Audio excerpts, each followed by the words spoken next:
저항시인으로 유명한 김지아 선생께서 1982년에 타는 목마름으로 이런 시를 한 편 발표했습니다. 그 시의 앞부분이 이렇습니다.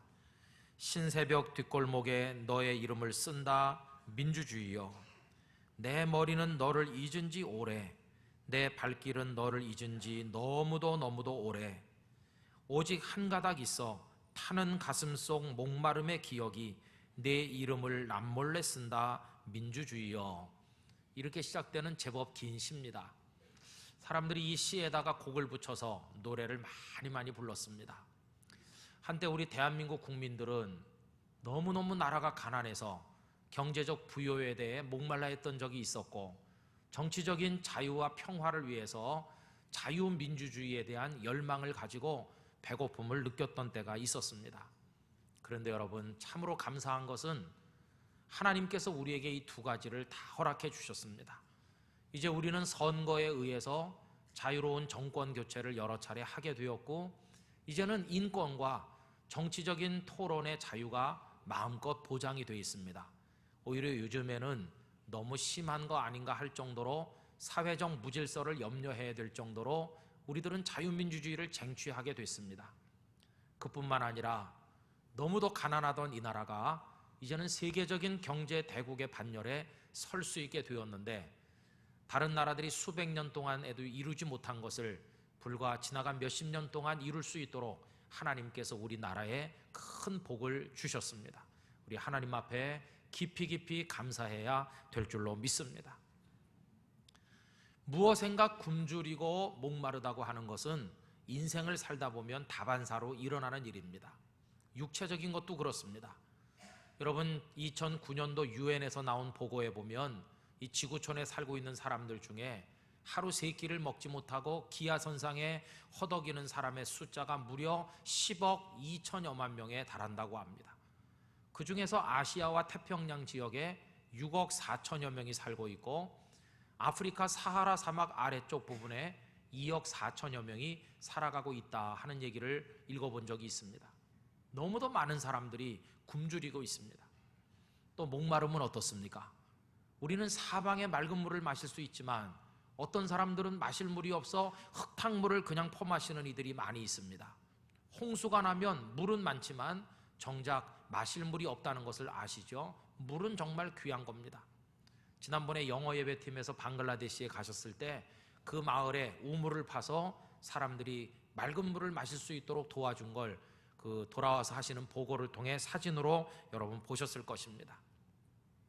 저는 그래서 우리가 밥 한 숟가락을 먹을 때, 시원한 냉수 한 컵을 마실 때 하나님께 대한 감사를 잊어서는 안 될 줄로 생각합니다. 여러분, 이스라엘 백성들은 어느 민족보다 굶주림과 목마름에 이골이 난 사람들이라고 하겠습니다. 애굽에서 노예로 살던 그들이 출애굽하여 가나안 땅을 향해 갈 때 그 중간 40년을 광야에 머물렀는데, 이 광야는 목마름과 배고픔의 땅이었습니다. 하늘에서 만나와 메추라기를 내려주시지 않으셨더라면, 반석에서 물이 솟고 쓴 물이 단물이 되게 하시는 하나님의 은혜가 없었더라면 그들은 다 배고파 죽고 목말라 죽었을 것입니다. 성경에는 목마름과 배고픔을 내용으로 한 말씀들이 여러 군데 많이 나오고 있습니다.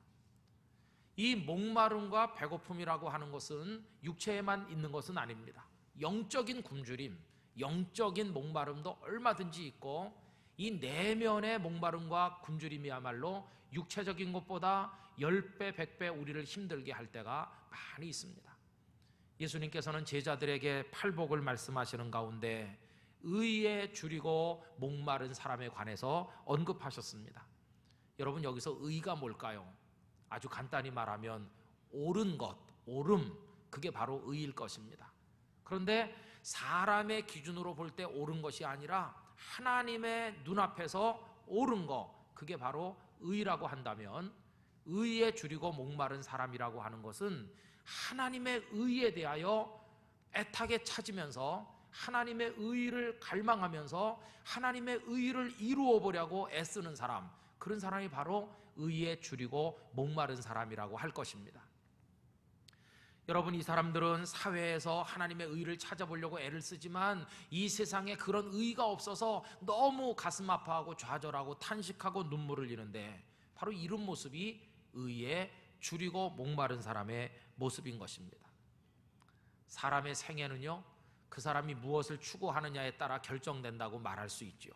어떤 목사님의 설교집을 보니까 4가지 종류의 사람이 있다, 이렇게 말씀하셨어요. 첫째는 욕망을 따라 사는 사람, 그냥 동물적 욕망이 인도하는 대로 사는 사람. 두 번째는 필요를 따라 사는 사람, 당장 먹고 마시고 살아가는 의식주의 필요, 그게 필요하니까 물질적 욕망에 따라 사는데, 이 사람은 더 좋은 거 먹고 더 좋은 집에 살고 더 떵떵거리며 사는 물질이 인생의 목적이 되는 그런 사람. 세 번째는요, 의미를 추구하며 사는 사람. 그래서 가치 있는 게 뭔가, 보람 있는 게 뭔가, 그래서 아주 고상하게 교양 있는 사람처럼 철학적 깊이가 있는 사색을 하면서 제법 멋있어 보이게 살아가는 사람이 있다는 겁니다. 그런데 이런 사람의 결정적 맹점은 뭐냐 하면 자기 생각을 절대화한다는 것입니다. 그래서 자기 독선에 빠지고 자기 교만에 취하게 되는 치명적 함정에 그들이 빠진다는 겁니다. 그리고 그 목사님 4번째 종류의 사람이 있다. 그거는 하나님의 의를 따라서 사는 사람. 이 사람은 자기 욕심을 다 내려놨습니다. 자기 생각을 다 포기했습니다. 그리고 오직 하나님의 의를 따라 삽니다. 하나님의 선하시고 기뻐하시고 온전하신 뜻을 갈망합니다. 그러면서 그것을 위해서 때때로 손해도 보고 욕도 먹고 어려운 일일지라도 기꺼이 담당하면서 오로지 하나님의 의를 위해서 살아가는 사람이라 하는 것입니다. 저는 우리 땅끝교회 성도들이 이 마지막 최고의 삶을 살아나가시게 되기를 진심으로 기원합니다. 예수님께서는 너희는 먼저 그의 나라와 그의 의를 구하라, 이렇게 말씀하셨는데, 그게 바로 의에 줄이고 목마른 사람으로 사는 삶이라고 생각합니다. 성경에서 의에 줄이고 목말라 하면서 막 애타는 가슴으로 살았던 사람들 많이 있는데요, 우리 잘 아는 사람을 얘기한다면 모세를 빼놓을 수 없을 겁니다. 모세는 바로 왕의 왕자의 신분을 가지고 있었습니다. 공주의 아들로 귀하게 살았고 부하게 살았고 부족함 없이 살았습니다. 그런데 어느 날 그가 궁궐에서 뛰쳐나가는, 사람들이 깜짝 놀랄 행동을 감행했습니다. 여러분, 그가 궁궐의 영광을 버리고 뛰쳐나간 것은 심슨이란 여자와 결혼하고자 하는 개인적인 마음으로 왕좌를 버린 에드워드 8세와는 다른 경위에서 그렇게 한 것입니다. 모세는 개인적인 목적으로 뛰어나간 게 아닙니다. 그는 의에 대하여 목말라 하고 의에 대하여 배고파했습니다. 눈앞에 펼쳐진 현실을 봤습니다. 이스라엘이라는 이름을 가진 한 착한 백성이 노예가 돼서 고역에 시달리는 걸 보고 이 세상이 왜 이렇게 잔혹한가. 또 일이야 뭐 많이 할 수 있다 손치더라도 아이를 낳으면 강에 갖다 던진다, 아기를 낳지도 못하게 한다. 이건 인간 세상에 있을 수 없는 참상이고 비극인데 어떻게 이 땅에 이런 잔혹함이 벌어지고 있나? 인간이 왜 이렇게 악한가? 좀 애굽 사람과 이스라엘 사람이 오손도손 다 같이 평화롭게 사는 하나님의 의가 어디 없을까? 의에 목말라 하던 그가 뛰쳐나간 겁니다. 그걸 위해 자신을 바치기 위해서요. 그래서 그가 애굽 궁궐의 영광을 버리고 고난에 자신을 던져 뛰쳐나간 것을 히브리서 11장 24절 이하는 다음과 같이 기록했습니다.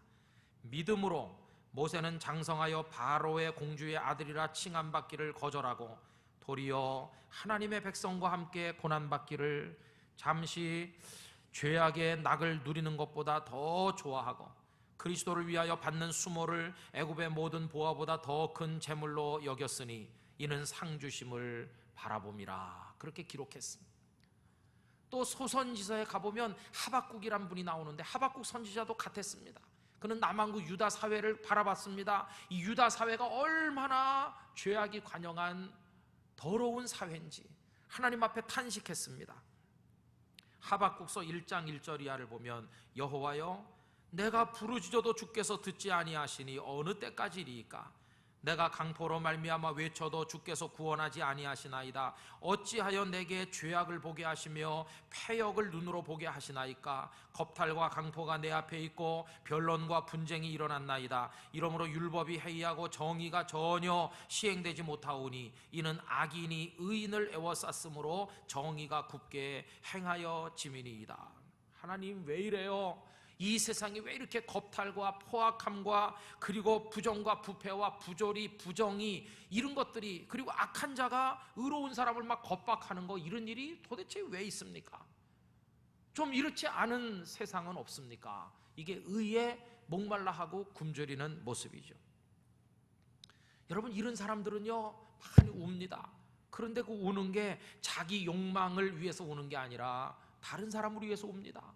그러면서 조금이라도 이 세상이 살만한 세상이 되도록 하는 방법은 없을까? 그거 위해서 자신을 바치기도 하고 자기 자신이라도 좀 잘해보려고 노력하게 됩니다. 이렇게 분투 노력하면서 가슴속에 깊은 탄식을 가지고 살아가는 사람들이 의에 줄이고 목마른 사람들이죠. 이런 이들이 많이 있었고 지금도 많이 있습니다. 여러분이 잘 아시는 슈바이처, 그는 목사요, 의사요, 올겐 연주자요, 올겐 제작자로 유럽에서 얼마든지 넉넉하게 살 수 있는 삶을 버리고 아프리카의 물과 원시림 사이에 들어간 걸 아시지 않습니까?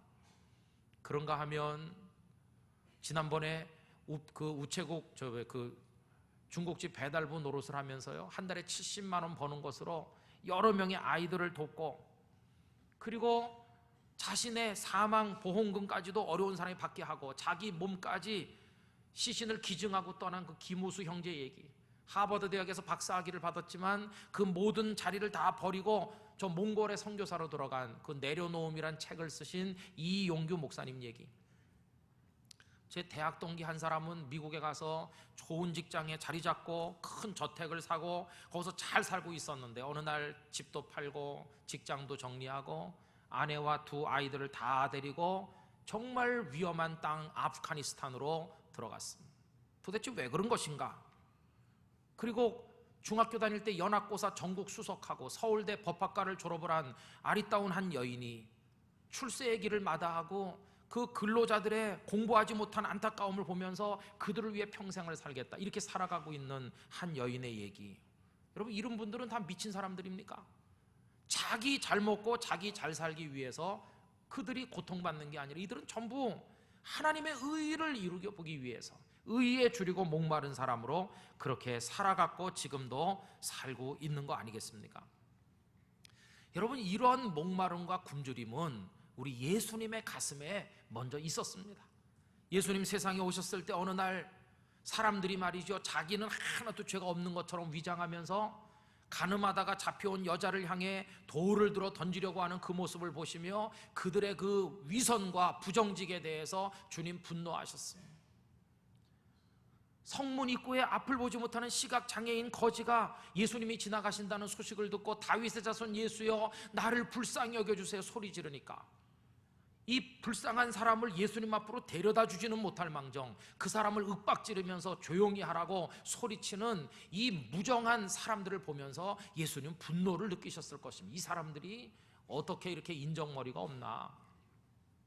그뿐이 아니죠. 그 당시 성전의 제사장들에게 구박받고 쫓겨나는 백성들, 서기관이나 바리새인들에게 무식하다고 핀잔 듣는 불쌍한 백성들, 헤롯 왕의 치하에서 폭정에 시달리는 유다 백성들을 보면서 탄식하고 또 탄식하셨습니다. 그래서 예수님은 당신을 찾아오는 많은 사람들을 목자 없는 양처럼 불쌍히 여기셨습니다.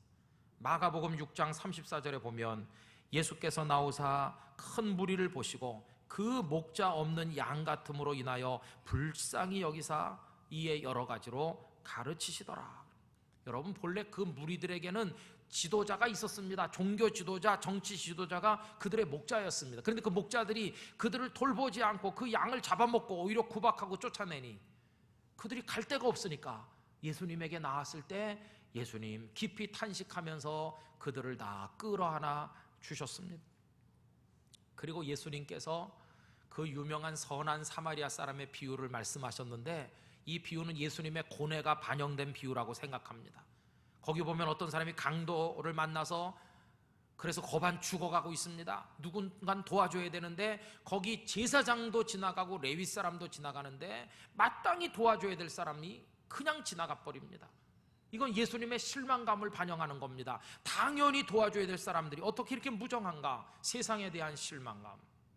그런데 뜻밖의 의인이 등장하죠. 누구도 그 사람이 그런 일을 하리라고 생각하지 않았는데 당시 예수님 시대 사람으로 취급도 못 받던 천대받던 사마리아 사람 하나가 뜻밖의 의인으로 나타나 그 쓰러진 강도 만난 사람을 치료해주고 돌봐주지 않습니까?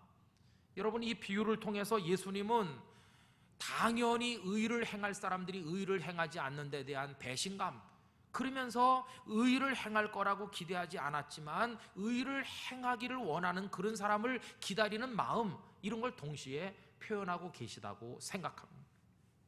그러면서 예수님 당신 자신이 바로 그 뜻밖의 의인, 뜻밖의 구원자가 되기로 작정하신 것입니다.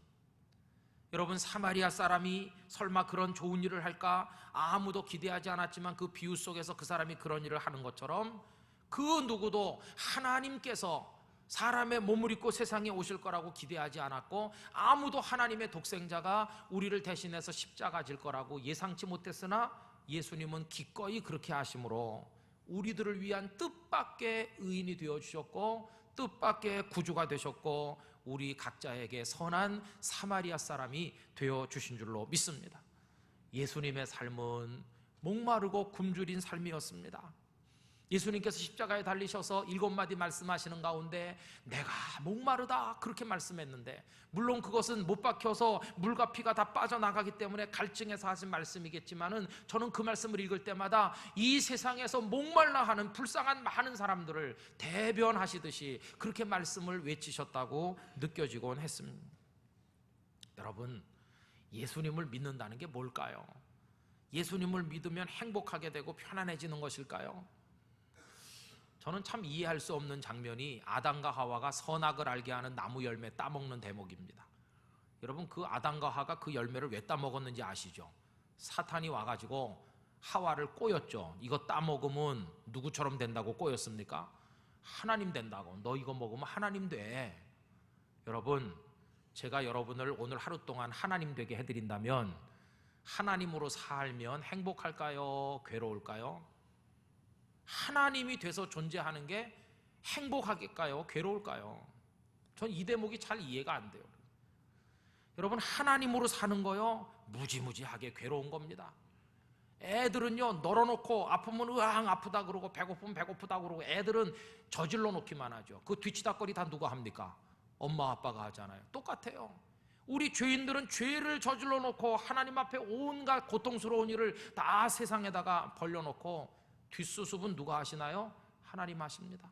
하나님이 세상의 죄악 때문에 마음 아파하고 괴로워하고 왜 이런가 탄식하시고 십자가에 달려 죽도록 아들을 보내주시고 뒤치다거리 하나님 다 합니다. 하나님으로 존재한다는 거 행복할까? 아니요. 이 세상에서 가장 고통받으시는 분이 하나님 아니실까? 하나님 해라 너. 그러면 저는 도망갈 것 같습니다. 못할 짓이에요. 하나님은 고난받으셨어요. 그런데 여러분, 예수님을 믿는다는 게 뭔가? 그것도 똑같아요.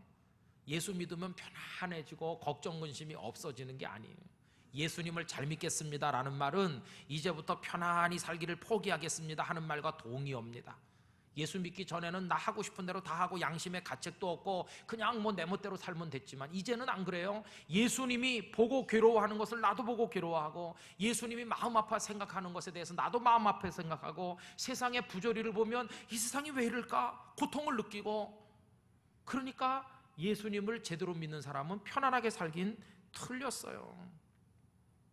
그러면서 예수님의 가슴으로 느끼고 예수님의 눈물을 우리도 흘리고 예수님이 하셨던 일을 우리도 하려고 애쓰면서 살아가게 되는 거, 이게 예수님의 제자의 모습인 줄로 믿습니다.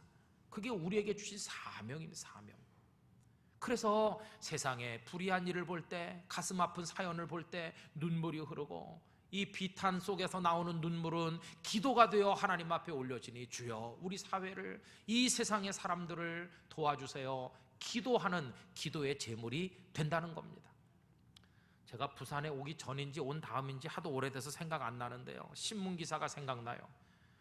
부산에서 수십 년을 보내신, 그리고 이젠 은퇴하셔서 내일이면 비행기를 타고 고향으로 돌아가시는 한 독일 선교사님의 얘기가 신문에 났는데, 그분이 부산항이 내려다 보이는 당신의 방에서 매일 밤 창문을 쫙 열고 부산에 사는 시민을 생각하며 몇십 년을 두 손을 창밖에 내밀어 가지고 부산 시민에게 하나님의 복을 내려달라고 수십 년을 독일 선교사께서 축복 기도를 드렸다는 것입니다.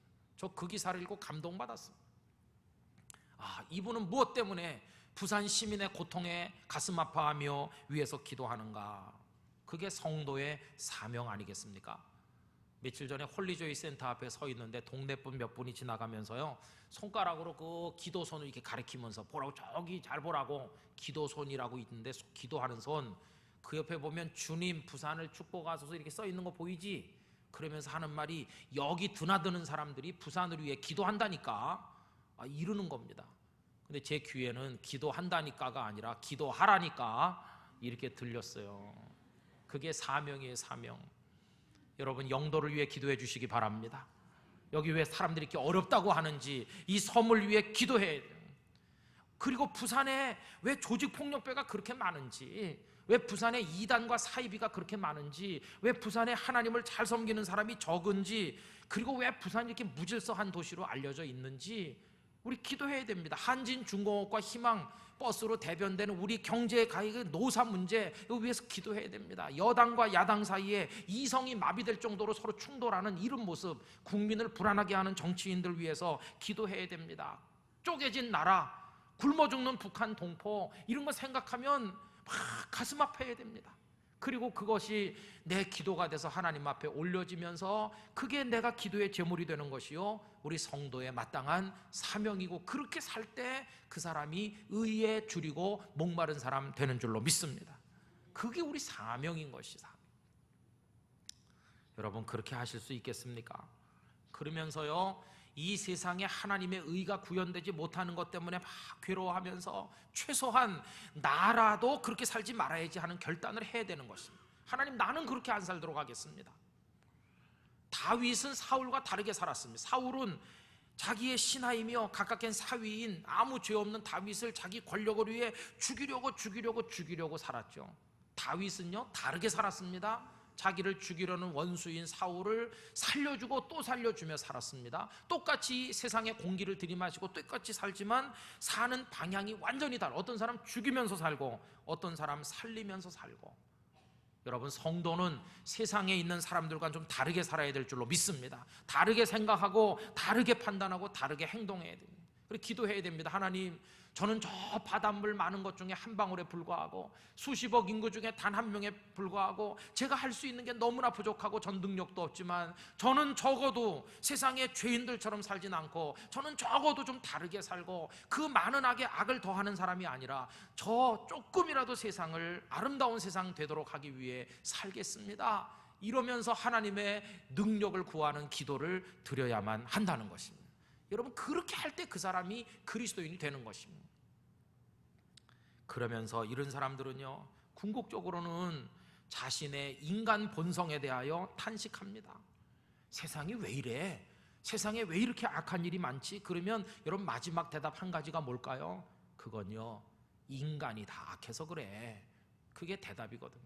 그런데 그 인간이라고 불리는 죄인의 집단, 그 비하에서 말하는 그 인간들 속에 나도 들어있다는 것을 이 사람은 안다, 그 말입니다. 내 속에도 깊은 죄성이 도사리고 있어서 나도 똑같아, 왜 이럴까? 자기 탄식, 자신을 위한 탄식, 이게 있다는 겁니다. 그래서 여러분, 로마서 7장에 보면 바울 사도도 자기 탄식이 있었습니다.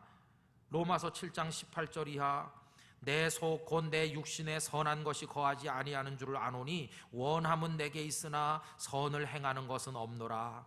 내가 원하는 바 선은 행하지 아니하고 도리어 원하지 아니하는 바 악을 행하는도다. 만일 내가 원하지 아니하는 그것을 하면 이를 행하는 자는 내가 아니요 내 속에 거하는 죄니라. 내 속에 죄가 있다고. 그리고 탄식합니다. 오호라, 나는 곤고한 사람이로다. 이 사망의 몸에서 누가 나를 건져내랴. 내 인간 본성이 왜 이렇게 악할까? 여러분, 자기에 대해서 탄식하는 사람은요, 남을 지적하지 않습니다. 자기 눈에도 들보가 있는데 남의 눈에 요만한 티를 보고 그 티를 빼시오, 왜 그렇게 삽니까? 이렇게 말하지 않게 됩니다. 왜? 자기 자신이 형편없다는 거 아니까요. 이런 사람은요, 누가 그렇게 하면 안 됩니다 이렇게 책망할 때 당신이나 잘하시오 이렇게 대들지 않습니다. 뭐라고 말하냐면, 그렇죠, 저 자신이 형편없다는 거 잘 압니다. 저 정말 노력하는데도 잘 안 돼요. 저 늘 부끄러움을 느끼고 있습니다. 그러니 선생님도 같이 잘해보시죠. 저도 노력하겠습니다. 싸울 일이 없어요. 다툼이라고 하는 것은 나는 잘하는데 너는 왜 그 모양이냐 이렇게 말할 때 다툼이 생기는데, 나부터가 나쁜 놈이라고 말하면서, 나부터가 회개한다고 말하면서 하는데 무슨 다툼이 생기겠어요? 여러분, 이런 사람은요, 궁극적으로는 우리 예수님의 십자가 앞에 나와서 엎드릴 수밖에 없어요. 왜냐하면 우리 속에 깊이 잠재된 이 죄성을 해결하는 것은 예수님의 십자가 보혈밖에 없다는 것을 알기 때문에, 주님 저를 깨끗하게 변화시켜 주시옵소서 이렇게 나와서 엎드리게 돼 있고, 하나님의 은혜를 갈망하게 돼 있어요. 그래서 여러분, 시편 63편 1절, 하나님이여 주는 나의 하나님이시라, 내가 간절히 주를 찾되 물이 없어 마르고 황폐한 땅에서 내 영혼이 주를 갈망하며 내 육체가 주를 앙모하나이다. 전 우리 땅끝교회 성도들이 겸손하게 하나님의 은혜를 갈망하시게 되기를 부탁드립니다. 또 시편 84편 2절, 내 영혼이 여호와의 궁정을 사모하여 쇠약하며 내 마음과 육체가 살아계시는 하나님께 부르짖나이다. 하나님, 나에게 좀 은혜를 주세요. 나 좀 새롭게 되게 해주세요. 이렇게 하나님을 찾고 하나님을 부르게 된다는 것입니다. 여러분, 그렇게 할 때 하나님의 복이 임할 줄로 믿습니다. 여러분, 의에 줄이고 목마른 사람이 무슨 복을 받는다고 예수님 말씀했습니까? 오늘 본문에 보면 그 사람이 배부를 것이라고 배가 불러요. 아까 다윗이 사울과는 다르게 살았다고 그랬죠. 다윗이 의를 이루기 위해서 사울을, 원수를 사랑했죠. 그렇게 살았더니 그에게 배부름을 얻고 시원하게 마시는 복을 하나님이 주셨는데, 그거를 시편 23편 5절에서 이렇게 표현했습니다. 주께서 내 원수의 목전에서 내게 상을 차려주시고 상을 차려 배부르게 하시고 마시게 하시고 기름을 내 머리에 부으셨으니 내 잔이 넘치나이다. 할렐루야. 이 축복이 우리들에게도 임하기를 기원합니다. 이 세상에 사는 짧은 시간 동안 앞으로 우리가 얼마나 더 살는지 모르지만 우리의 더러운 욕망 같은 거 다 버리고 하나님의 의가 이루어지기를 애타게 기다리면서 하나님의 의를 찾으면서 그걸 위해서 우리를 바쳐가면서 목말라 하고 굶주려 가면서 살다 보면 주님 우리에게 시원함을 주시고 배부름을 주실 줄로 믿습니다. 이것이 궁극적으로는 천국의 만찬으로 이어지는데, 이것을 요한계시록 22장 1절 이하에서 이렇게 말합니다. 또 그가 수정같이 맑은 생명수의 강을 내게 보이니 하나님과 및 어린 양의 보좌로부터 나와서 길가운데로 흐르더라. 생명 강수가 흘러요. 목마름이 없어졌어요. 강 좌우에 생명나무가 있어 12가지 열매를 맺되 달마다 그 열매를 맺고 그 나무 잎사귀들은 만국을 치료하기 위하여 있더라. 그 열매 우리에게 배부름을 주는 것이에요. 여러분, 그날이 올 때까지, 그 천국에서 먹고 마시는 그날이 올 때까지 이 땅에 사는 동안 거룩한 목마름으로, 거룩한 굶주림으로 하나님의 의를 찾으며 살게 되시기를 간절히 기원하는 것입니다. 우리 모두 그렇게 살아서 하나님의 뜻을 이루는 성도가 되기를 다시 한번 기원합니다. 다 같이 기도하겠습니다.